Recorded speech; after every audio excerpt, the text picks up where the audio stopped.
Bab 1576, Utusan Dewa. Aula Laksa Dewa. Ketika tiba di Aula Laksa Dewa, Sander tentu ingin mengenal Aula Laksa Dewa dengan jelas. Melalui percakapan dengan Sigo, dia mengetahui beberapa hal tentang Aula Laksa Dewa. Aula Laksa Dewa terletak di wilayah bintang Laksa Dewa, tempat para dewa teratas dari seluruh alam semesta berkumpul. Dewa-dewa di sini juga dibagi lagi menjadi beberapa tingkatan, yakni dewa tingkat rendah, dewa tingkat tinggi, dewa utama, dewa kehidupan, dan dewa penguasa Aula Dewa. Meskipun para dewa tingkat rendah di sini tidak memiliki pangkat tinggi, jika mereka berada di luar, bisa dikatakan makhluk mengerikan yang mengendalikan alam semesta. Seperti di perbatasan antara dunia maya nyata, Raja Yan adalah seorang penguasa setempat yang memiliki belasan master alam dewa, tetapi dia tidak memenuhi syarat untuk memasuki Aula Laksa Dewa. Dengan demikian, dapat membayangkan betapa ketatnya proses bergabung di Aula Laksa Dewa ini. Adapun dewa tingkat tinggi, benih dewa dalam tubuh mereka telah berubah menjadi warna emas, yang menandakan mereka dapat memperoleh lebih banyak kekuatan kehendak dewa. Lalu, kekuatan kehendak dewa ini berbeda dengan kekuatan kehendak dewa lainnya, jauh lebih kuat dan dapat menekan dewa-dewa yang tingkatannya lebih rendah darinya. Kemudian, dewa utama sudah memiliki singgasananya sendiri. Selain memperoleh kekuatan kehendak dewa berwarna ungu yang lebih dahsyat, dia juga dapat membangun tampilan keilahian sendiri di setiap alam semesta dan menyerap kekuatan keyakinan semua makhluk hidup untuk memperkuat keyakinannya pada kehendak dewa. Dewa utama termasuk penguasa dalam Aula Laksa Dewa. Bukan hanya kekuatannya sendiri yang sangat mengerikan, tetapi kekuasaannya juga sangat besar. Lalu, dewa kehidupan, mereka adalah kelompok yang agak istimewa. Mereka tidak menjadi dewa dengan mempercayai kehendak dewa, mereka menjadi dewa dengan mengandalkan kekuatan mereka sendiri, tetapi pada akhirnya karena beberapa alasan yang tidak diketahui mereka beralih ke kehendak dewa, kekuatan mereka benar-benar berbeda dari dewa biasa. Oleh karena itu, para dewa biasa memiliki tingkat yang lebih tinggi dari mereka, juga tidak dapat menekan mereka, terlebih lagi, mereka mengandalkan kekuatan sendiri mencapai dewa, pasti memiliki kekuatan keyakinan yang murni, membuat mereka menjadi lebih kuat. Oleh karena itu, dewa kehidupan merupakan eksistensi yang sangat istimewa di alam Kacsa Dewa ini, dan mereka hanya mendengar perintah dari utusan dewa. Yang disebut utusan dewa adalah penjelmaan kehendak dewa dan jarang muncul. Sedangkan untuk penguasa Aula Dewa, dia merupakan eksistensi tingkat tertinggi di wilayah Laksa Dewa dan penguasa tertinggi di wilayah Laksa Dewa. Di seluruh wilayah Laksa Dewa, hanya ada seorang kaisar dewa, dan kekuatannya tidak diketahui. Perlu diketahui penguasa Aula Dewa sering bertindak sebagai utusan dewa, karena ketika kehendak dewa turun, penguasa Aula Dewa adalah orang pertama yang mengetahuinya. Setelah memahaminya, Sander menyadari seluruh wilayah Laksa Dewa hanya dapat dilukiskan dengan satu kata, ketat. Di sini, pembagian kedudukan di sini terlalu ketat. Mustahil bagi dewa tingkat rendah untuk tidak menaati dewa tingkat tinggi. Meskipun para dewa tinggi-tinggi tidak dapat membunuh para dewa tingkat rendah sesuka hati, mereka punya 10.000 cara untuk menyiksamu. Dalam percakapan dengan Sigo, Sander mengetahui Sigo adalah dewa tingkat tinggi. Tentu saja, dia berbeda dengan para dewa tingkat tinggi lainnya, karena dia juga bertugas sebagai petugas peradilan, yaitu departemen khusus yang bertugas menangani para penganut ajaran sesat. Ada banyak dewa tingkat tinggi, tetapi dialah salah satu yang memiliki kekuasaan kuat. Kekuasaan yang berbeda dengan orang lain. Sander juga mengetahui sekarang Sigo ingin memperjuangkan mencapai dewa utama. Di wilayah Laksa Dewa, hanya ada 7 dewa utama, dan 7 posisi ini bersifat tetap, tidak ada kuota yang lebih. Alasan mengapa dia memiliki pemikiran ini kali ini adalah karena dewa utama sebelumnya dibunuh oleh Paman Shiro, jadi sekarang dibutuhkan dewa utama yang baru. Asalkan menjadi dewa utama secara sah, akan dapat memperoleh kekuatan baru dari kehendak dewa. Semua ini merupakan kesempatan sekali seumur hidup bagi Shigo, karena tidak hanya memungkinkan dia untuk mendapatkan kekuatan yang lebih besar, tetapi juga memiliki kekuasaan yang lebih kuat. Dalam perjalanan menuju wilayah Laksa Dewa, Shigo tiba-tiba berbalik badan dan menatap Sander. "Kakye, kamu sangat pintar. Menurutmu, apakah aku punya peluang untuk memenangkan posisi dewa utama ini?" Sander bertanya, "Selain kamu, siapa saja pesaing lainnya?" Shigo berkata, "Jino dan Hano, mereka masing-masing bertanggung jawab atas pasukan penegakan hukum dewa dan kompi pengawalan dekat, dan mereka adalah pesaing terbesarku." Sander berkata, "Petugas penegak hukum. Tolong jelaskan lebih rinci." Shigo menganggukkan kepalanya dan berkata, secara tegas, "Aku adalah bagian dari Departemen Kehakiman, dan mereka adalah bagian dari Departemen Penegakan Hukum.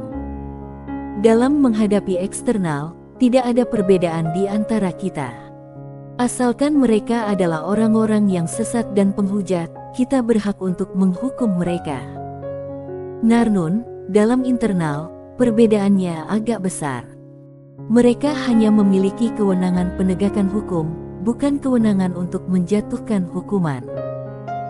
Misalnya, jika seseorang internal melanggar hukum, mereka hanya memiliki kewenangan untuk menangkap orang tersebut, tetapi tidak memiliki kewenangan untuk menghukum. Kewenangan untuk menghukum ada pada aku. Dengan kata lain, hak terakhir untuk menjatuhkan hukum ada di tanganku." Sander menatap Shigo dengan sedikit terkejut. Kak Shigo ternyata punya kekuasaan yang besar. Shigo tersenyum tipis, "Tidak peduli besar atau kecil, kita semua mengabdi pada Laksa Dewa dan rakyat Laksa Dewa." Sander tersenyum lalu bertanya, "Bagaimana dengan para pengawalan dekat?" Shigo berkata, "Mereka tidak memiliki kewenangan untuk menegakkan hukum, juga tidak memiliki kewenangan untuk menghukum. Mereka hanya bertanggung jawab atas keselamatan wilayah dewa dan wilayah bintang di sekitarnya." Tentu saja, para kompi pengawalan dekat ini tidak boleh dianggap enteng. Sander berkata, "Apa maksudmu?" Shigo berkata dengan suara yang serius, "Kedudukan kompi pengawalan dekat terlalu baik, hanya berada di bawah pengawal pribadi penguasa Aula Dewa. Oleh karena itu, banyak orang ingin bergabung dengan mereka.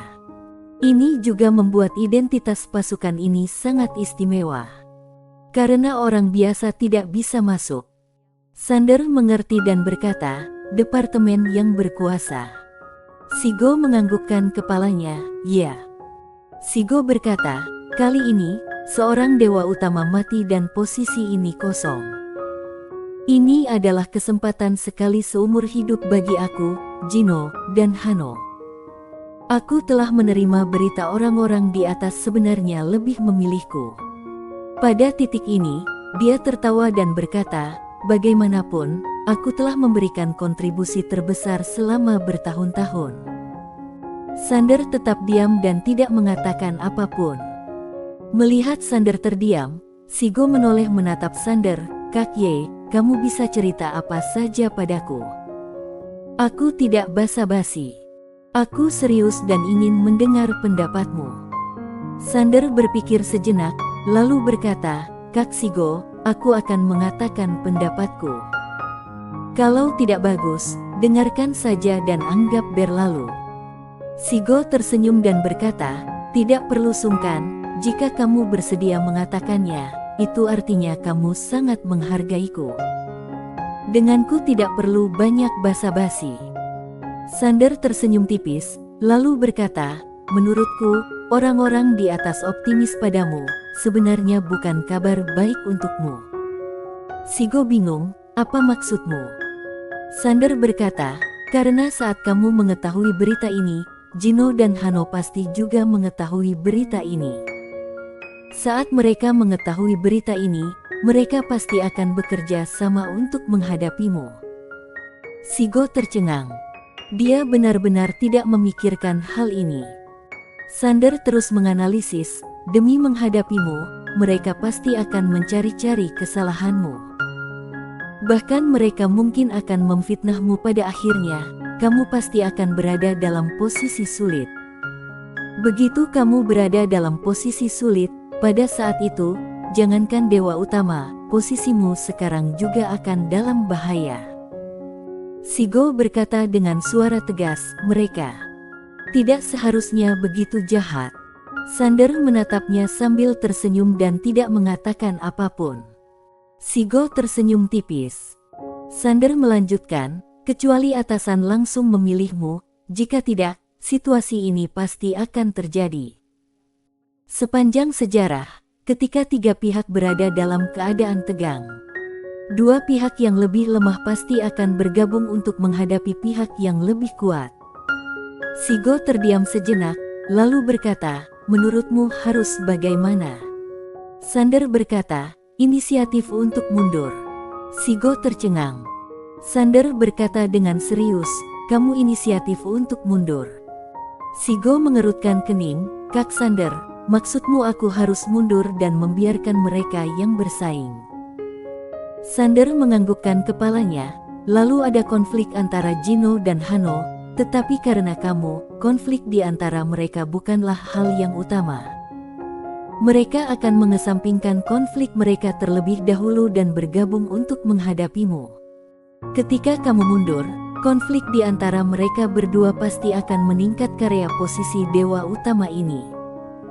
Pada saat itu, kamu tidak hanya akan dapat mundur, juga menghindari pengejaran mereka. Shigo berkata dengan suara yang serius, dengan cara ini, memang tidak akan menjadi sasaran, tapi posisi Dewa Utama. Sander berkata, Kak Shigo, bukankah tadi kamu mengatakan bahwa kamulah yang memiliki kontribusi terbesar? Shigo menganggukkan kepalanya, ya. Sander tersenyum dan berkata, kalau begitu gampang saja. Kamu bisa memanas-manasi kondisi, membuat konflik di antara mereka semakin parah. Akan lebih baik jika mereka bertarung satu sama lain sampai menjadi musuh bebuyutan. Kalau begitu, jika kamu adalah atasan, apa yang akan kamu pilih? Mata Shigo berbinar. Pada saat itu, jika atasan memilih Gino, Hano pasti tidak akan menerimanya dan akan menimbulkan masalah. Jika mereka memilih Hano, Gino pasti tidak akan menerimanya dan juga akan menimbulkan masalah. Mereka juga memiliki kelompok masing-masing. Jika mereka bertarung, itu tidak akan menjadi masalah hanya dua orang. Suasana akan jadi lebih menegangkan. Ini jelas bukan yang ingin dilihat atasan. Pada saat ini, mereka akan memikirkan aku. Aku begitu pandai membaca situasi keseluruhan. Aku sangat baik. Pada titik ini, dia tidak dapat menahan tawa. Hano dan Gino telah mencapai kondisi di mana mereka tidak dapat berdamai. Pada saat ini, jika mereka memilihku, meskipun mereka mungkin tidak mau, mereka pasti dapat menerimanya. Sander menganggukkan kepalanya, kira-kira seperti itu. Shigo tiba-tiba menatap Sander, Kak Sander, bagaimana jika mereka tidak saling bertarung, tapi mereka masih ingin mencari masalah denganku? Sander tersenyum dan berkata, kalau begitu tanyakan pada mereka, aku menyerah, jangan cari masalah lagi denganku. Shigo terdiam.